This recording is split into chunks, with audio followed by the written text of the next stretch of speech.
Well, thank you, Gretchen. Should the U.S. government be run like a business? Our next guest says government can learn from mistakes made in the corporate world. Dr. Woody is the author of The U Plan. He advises several businesses, and he joins us from Miami today. Hey, Dr. Woody, thank you very much. Okay, so we have a couple, you outlined a few things that businesses do that they're big mistakes that cost them business. Go ahead. What's the most important thing that the mistake we make that we shouldn't make?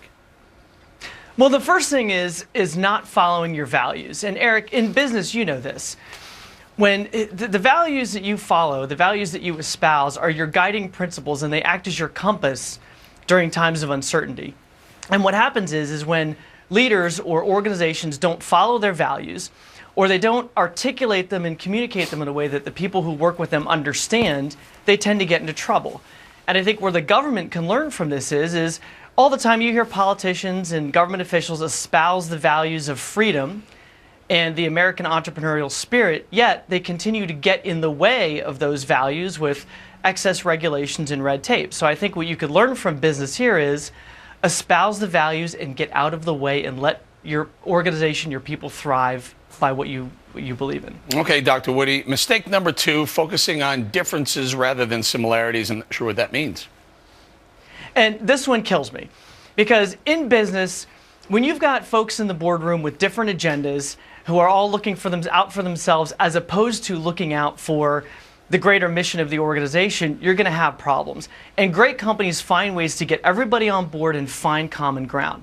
And Eric, what really kills me when you look at government, the idea of finding common ground, especially these days, it just isn't there anymore. So when you have a Republican and a Democrat agreeing on something, both the extreme sides of their parties lambast them and chastise them for coming to agreement. And you see this even in political ads where you've got, say a Newt Gingrich with a Nancy Pelosi, all of a sudden that's a bad thing. Or Rick Santorum, who happened to vote oftentimes similarly to his colleague Hillary Clinton in the Senate. Guess what? There are times when it's okay to agree and find common ground, and I think the government needs to learn from this, because successful businesses do find common ground and move forward with that. All right, this is one I want to dig into a little bit. Go ahead. Believing in too big to fail. What do you mean by that? Well, Eric, you know this. In business, if you spend too much or try to spend your way out of a problem, you will go bankrupt. And guess what? Bankruptcy is part of the natural cycle of businesses in this country.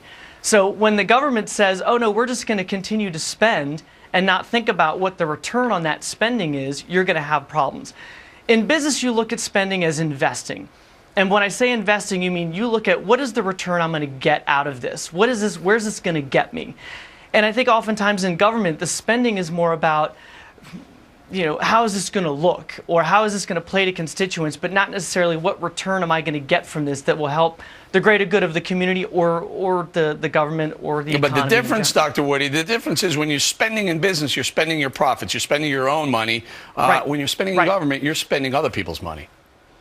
Absolutely, and so there's no accountability. And I think what government they need to learn accountability. They first of all need to have a balanced budget without a doubt, because that's the way businesses run in this country, and that's how successful businesses run. So we don't have a lot of time. Don't have a lot of time, Dr. Woody. Number 4 was overextending, but let's move on, guys. Let's go on to mistake number 5, hiring stars instead of coaches. Tell us what that means.